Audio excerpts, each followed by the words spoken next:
Okay, what a thriller at Murrayfield. 24 points to 25 to Wales. There's a red card in here again.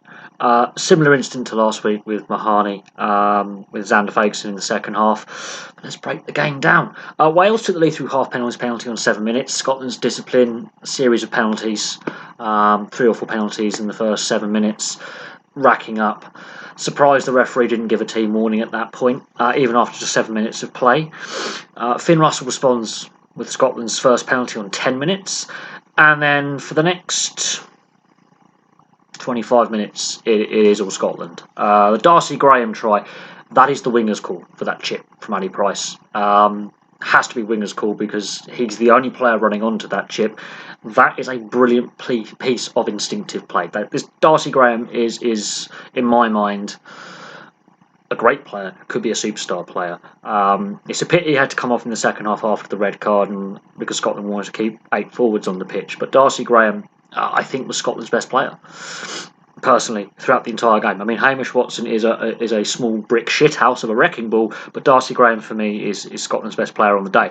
Russell converts that try, and then Stuart Hogg's try. That's a breakdown in communication between Halfpenny and Rhys Sammet about who wants to claim the ball from the kick through. Scotland are on the front foot at this point. They're passing, they're forwards, their backs. Everything is going how you want it to with Scotland. They finally got their all-round game together with the flair and the brute power and the constructive side of the play. They're getting it together. Hogg, I don't know what Rhys Sammet and Halfpenny are doing, but Hogg gets the try by good follow-up play from a kick through. And that's 17 points for Scotland in a little over 14 minutes. Rhys Sammet, though, this kid's going to be a superstar. His 2 tries today were brilliant and game changers. He scores a try in 38 minutes, and Halfpenny's gone off with concussion. I don't know how many more concussions Lee Halfpenny can take for his brain is scrambled eggs. He has had a lot of concussions in his career. He failed the HIA. I honestly don't know how many head knocks he can take. Much like George North, there's a question mark over certain players getting repeat concussions. George North is missing for this game. Halfpenny. Yeah, it is a tackle in the air, a penalty at most. I think that's fair with the collision with Darcy Graham. But Halfpenny looked, well, like his head was scrambled eggs. That's my opinion on that one.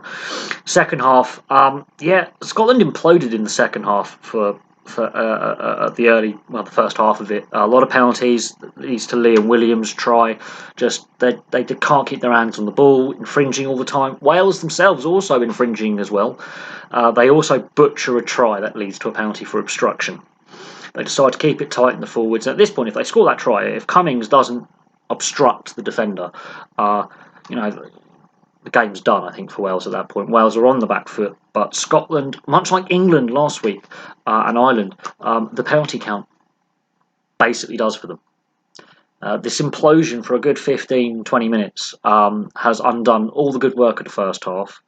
And while Wales responded to going behind, and they fought back in the second half, and deservedly win because they didn't infringe as much and they kept 15 players on the field, that butchered try has cost Scotland. Then the Xander Fagerson red card. It's a carbon copy of Mahoney's red card last week against Wales. He's going for a clear out and he leads with the shoulder to the head.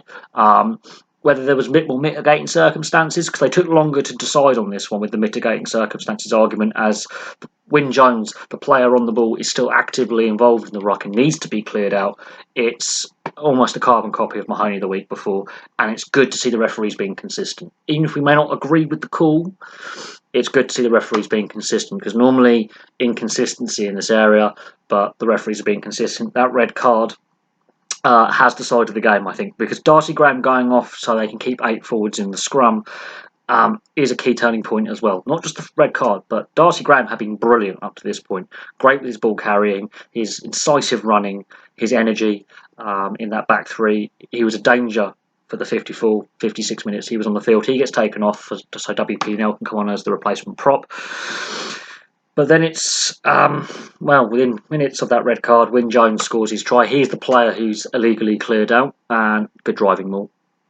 And forward work there from Wales. But there's no more conversions. I mean, Sheedy converts Liam Williams' try, but the goal kicking from Wales was poor today. 3 missed conversions, which meant Wales could have left points on the field, which is not good enough. That is a problem. Yes, they win the game. They could have won by more and stopped Scotland getting a losing bonus point, which again could prove crucial because while Scotland miss out on the bonus point for the tries and Wales get that, Scotland get a losing bonus point because of those missed kicks. That's 9 points. Oh no, 6 points, sorry, that Wales have left on the field. And I think a missed penalty as well. So Wales have left points on the field. Hogg responds with a try in 64 minutes, which Russell converts. They take the lead again with 14 men. So this was now an end-to-end game. Scotland were fired up by that red card. The first half, the second half, they were appalling. Suddenly, they're fired up and they're playing better with 14 men on the field in the second half than with 15 men on the field. A bit like Ireland got a bit fired up with their red card last week, where they seem to play better with less men. But Rees-Sammit's second try, I mean, this kid is going to be a superstar.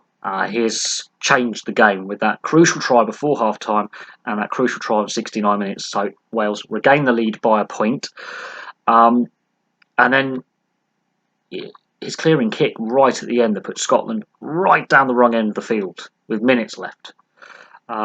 Wales were hanging on by the end. Scotland were fired up, but Scotland's ill-discipline has cost them the game and their just brain implosion for the first half of that second half. While Wales, their defence has obviously improved, and under Wayne Pivac there's been some issues with their form. They stood tall, they withstood the Scotland pressure, and their tries were also pretty well taken. Rees-Sammet, I do honestly believe, is the next superstar. Much like Darcy Graham, these are 2 young players who should be in consideration for the Lions because the Southern Hemisphere nations like South Africa and Australia and New Zealand and Argentina, they won't have seen much of these guys, especially the South Africans. And in my mind, they are, based on what they've done today and how they've been playing form-wise, they should be in consideration for Lions call-ups. Personal opinion. Rees-Sammet, he's scored in back-to-back games, and I tell you now, he's a star in the making. Same with Darcy Graham. This game also reminded me of the match at Twickenham a couple of years ago between Scotland and England, where it was a tale of 2 halves, where one half it's one team dominating and the other half it's the other team with the majority of the scoring, and it was that close. I mean,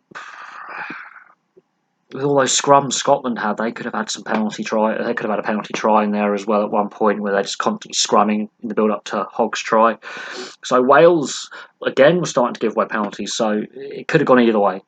Wales were hanging on a little bit towards the end, but Scotland started taking risks, and you can tell when Scotland are under pressure because Finn Russell makes mistakes. That intercept could have been a try for Wales to make it 5 tries.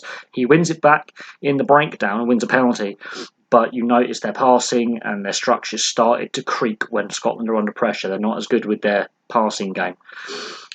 But when they're not under pressure, like the first half, those passes are coming off. So while Finn Russell and Scotland have rounded their game out with more structure, they still got that flair, but that is a butchered game by Scotland. They should have won that game. They had more possession, more phases, more line breaks, yet Wales score more tries and keep more men on the field. But an entertaining game nonetheless. Thank you very much for watching. Place your thoughts below, and I'll have some more videos for you very, very soon.